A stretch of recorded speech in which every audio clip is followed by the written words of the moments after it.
agradecer ao João Dória Neto, ao Furlan, esse convite de participar nesta mesa sobre o agronegócio, que me livrou de discutir taxa de juros, coisa que eu tinha prometido para minha esposa Lucília, que me acompanha, que eu não falaria hoje de taxa de juros, né?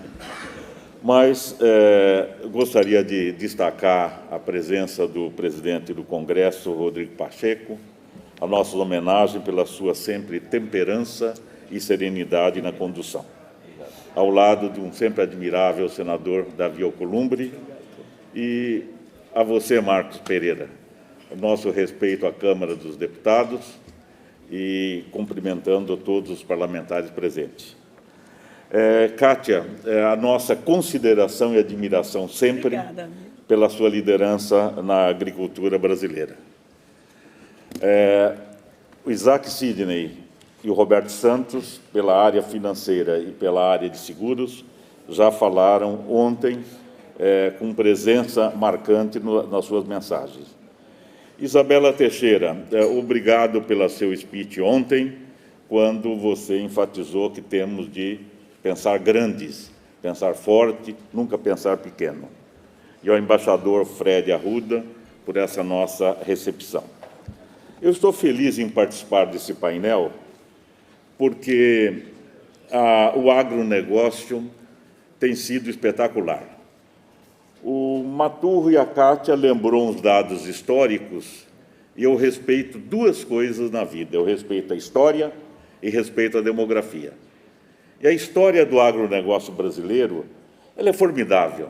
O Brasil, um país assim essencialmente agrícola, como era considerado, mas a moderna agricultura brasileira tem menos de 50 anos, Kátia.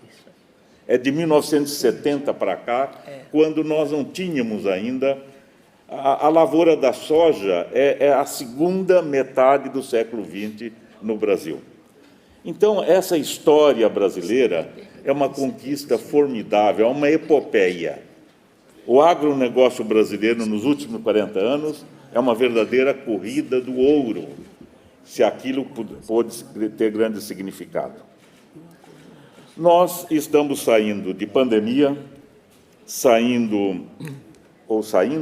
tentando sair de uma guerra lamentável, a guerra da Ucrânia, e isso afetou o mundo, principalmente nos efeitos colaterais da chamada globalização. Aumentou a dependência de suprimento de outros países e a percepção foi muito clara na carência de respiradores, de semicondutores, mas principalmente de grãos e fertilizantes.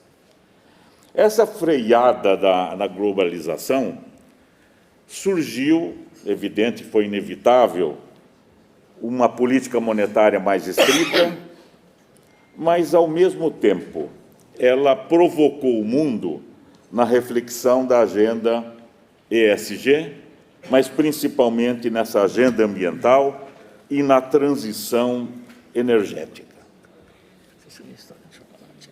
O combustível sustentável entrou no eixo das discussões. E a diplomacia ambiental, embaixador, ela ficou algo assim fundamental para as relações entre as pessoas. Nós estamos vivendo uma mudança de matriz energética, do carro elétrico para o carro movido por outros combustíveis.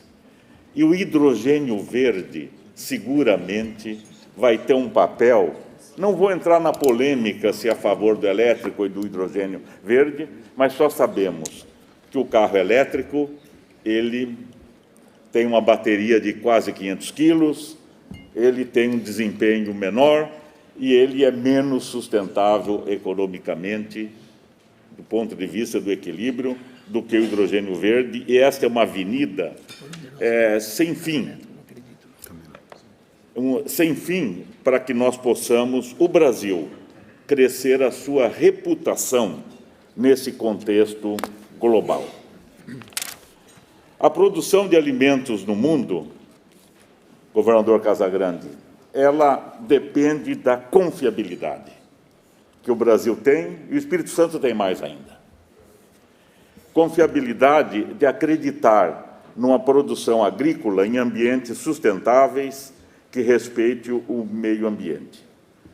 A segurança energética, ela está ao lado da segurança alimentar. Não é o caso de destacar a produção de soja, de café, suco de laranja, açúcar, carne bovina. A safra cresceu 258% nos últimos anos, e a área somente 70%. É o retrato do ganho de produtividade. Em 2023, a safra deve crescer 7%, e com uma contribuição inestimável para o crescimento do PIB. 300 milhões de toneladas de grãos no Brasil, estimado em 23, é o começo de uma jornada. Este é um bom começo. 300 milhões de toneladas significa o PIB da Argentina, em termos de geração de produto interno bruto. A inflação de alimentos é umas causas da fome e da pobreza. Agora, este ano, clima seco, quedas de produção nos Estados Unidos, o Brasil, mesmo com o preço inferior, contribuindo para a redução da inflação, o agronegócio será decisivo para o equilíbrio da balança de pagamentos. Portanto, são momentos assim que consolidam, vamos dizer, a relevância da produção de alimentos, do agronegócio e de biocombustíveis. A senadora Cátia Abreu citou um relatório importante da FAO com relação às perspectivas nas próximas décadas. Não podemos contrariar a demografia. O mundo vai ter, daqui a 30 anos, quase 10 bilhões de pessoas. Sem erradicar a fome, que é um objetivo que temos de fazê-lo, a produção terá de aumentar 70% neste período. Haja produtividade. E o Brasil, por essas estimativas da FAO, tem condições, tecnologia, 4 safras, para atender 30%, 1/3 da produção mundial de proteínas vegetais e proteínas animais. Essa lembrança do Maturro foi curiosa historicamente. O calendário agrícola brasileiro, que começava na safra de verão, a safra brasileira começava na primavera. Hoje, nós produzimos de janeiro a dezembro. Isso é algo formidável.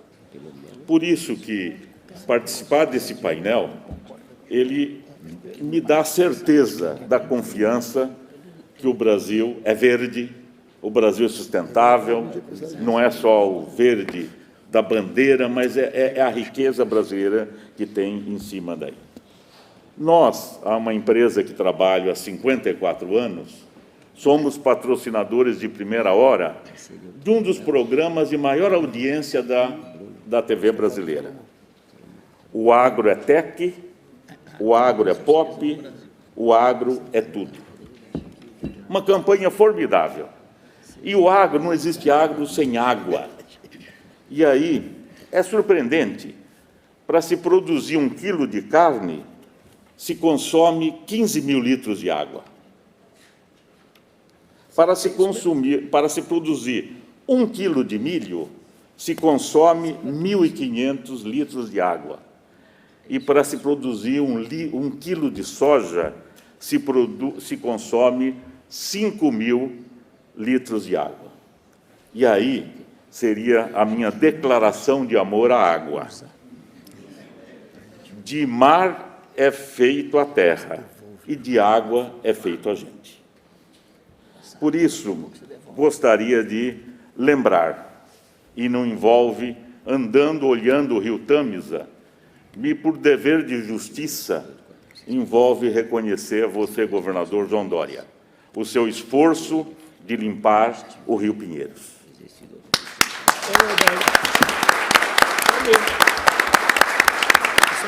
Por isso, que, ao olhar que isso também foi uma epopeia nos últimos 50 anos, sonhar é importante, sonhar é necessário, e essa capacidade de entrega nos faz, vamos dizer, acreditar sempre, não no Brasil de ontem, não no Brasil de hoje, mas no Brasil de amanhã.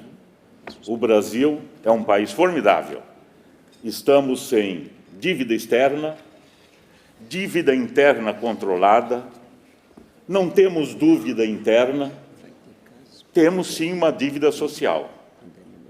E essa dívida social, ela tem de ser resgatada com geração de emprego e de renda para que nós possamos ter um futuro melhor. Muito obrigado.